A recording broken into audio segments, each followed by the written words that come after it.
മലപ്പുറം കരുവാരക്കുണ്ടിൽ പീഡനത്തിനിരയായി കൊല്ലപ്പെട്ട 14-കാരിയുടെ പോസ്റ്റ്മോർട്ടം ഇന്ന് നടക്കും. കേസിൽ അറസ്റ്റിലായ 16-കാരനെതിരെ പോക്സോ വകുപ്പും ബലാത്സംഗ കുറ്റവും ചുമത്തും.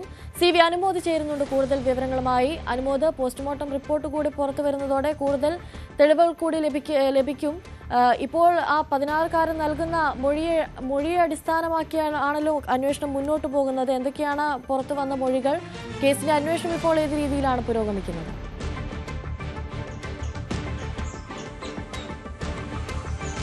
അനുശ്രീ, ഈ കേസുമായി ബന്ധപ്പെട്ട ഏറ്റവും പ്രധാനപ്പെട്ട നടപടികളാണ് ഇന്നത്തെ ഉള്ളത് പൂർത്തിയാക്കാനുള്ളത്. പോസ്റ്റ്മോർട്ടം നടപടികൾ ഇന്നാണ് നടക്കുക.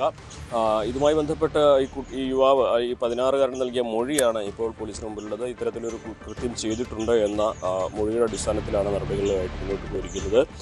ബലാത്സംഗം നടന്നിട്ടുണ്ട് എന്ന് പോലീസ് പറയുന്നു. അതിനുശേഷം ഈ കുട്ടിയുടെ കഴുത്ത് ഞെരിച്ചു കൊല്ലുകയായിരുന്നു എന്നാണ് ഇതുവരേക്കുമുള്ള അന്വേഷണത്തിൽ മനസ്സിലായിട്ടുള്ളത്. ഇതിൻ്റെ കാരണം എന്താണ് എന്നതിനെ സംബന്ധിച്ച് കുറച്ചുകൂടി വ്യക്തത വരേണ്ടതുണ്ട്. രണ്ട് കാര്യങ്ങളാണ് പ്രധാനമായിട്ടും പോലീസ് നൽകുന്ന സൂചന. ഒന്ന്, ഈ കുട്ടിക്ക് മറ്റൊരാളുമായി ബന്ധമുണ്ടായിരുന്നു എന്ന സംശയം ഈ 16-കാരനുണ്ടായിരുന്നു എന്നുള്ളതാണ്. രണ്ടാമതായിട്ട്, ഇത്തരത്തിലൊരു കൃത്യം നടന്നത്, ഈ ഒരു ബലാത്സംഗം നടന്നത് ഈ പെൺകുട്ടി പുറത്തു പറയുമ്പോൾ വീട്ടിൽ പറയുമെന്നുള്ള ഭയം, അതേ തുടർന്ന് ആണ് ഇത്തരത്തിലൊരു കൃത്യം നടത്തിയതെന്ന്. ഈ രണ്ട് കാര്യങ്ങളിലാണ് ഇനി വ്യക്തത വരേണ്ടത്. എന്താണ് ഇതിലേക്ക് നയിച്ചത് എന്നുള്ളത്. ഈ പെൺകുട്ടിക്ക് ഇപ്പോൾ പിടിയിലായിട്ടുള്ള 16-കാരനുമായിട്ട് ബന്ധമുണ്ടായിരുന്നു. പക്ഷേ ഈ മറ്റ് ആരെങ്കിലുമായിട്ട് ഈ കുട്ടിക്ക് സൗഹൃദമുണ്ടോ എന്നുള്ള സംശയം ഈ 16-കാരനുണ്ടായിരുന്നു. ഇത് ഈ ഒരു കൃത്യം നടത്തുന്നതിന് കാരണമായിട്ടുള്ള വിലയിരുത്തലും പോലീസിൻ്റെ ഭാഗത്തുനിന്നുണ്ട്. എന്താണെങ്കിലും പോസ്റ്റ്മോർട്ടത്തിൻ്റെ റിപ്പോർട്ട് വളരെ പ്രധാനപ്പെട്ടതാണ്. എന്തെല്ലാം കാര്യങ്ങൾ നടന്നിരുന്നു എന്നുള്ളതിനെക്കുറിച്ചുള്ള കൃത്യമായ വിവരം പോലീസിന് ലഭിക്കുക ഈ പോസ്റ്റ്മോർട്ടത്തിന് ശേഷമാണ്.